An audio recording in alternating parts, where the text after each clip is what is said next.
Eu cu o sticlă, el cu o sticlă. Am udat cu mâna noastră florile de pe fereastră.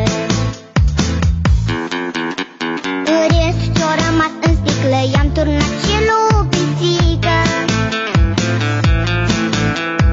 Nu știu floarea ce-o se simte, dar pisica da cântă. Și noi cântăm cu dânsea, hopa, țânia, țânia, hopa.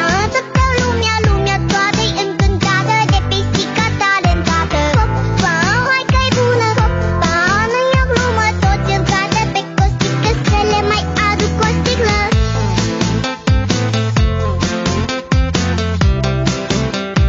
Să le mai aduc o sticlă. Toți îl cată pe costică să le mai aduc o sticlă. Peștișorii să nu tacă, le-am turnat și lor o leacă. Numai rațele din cute mute au fost și-au rămas mute.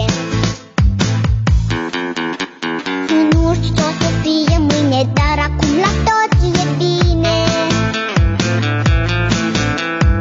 Cum să vedem, măi costică, sigur n-a fost apă în sticlă. Dar ce-o fi fost acolo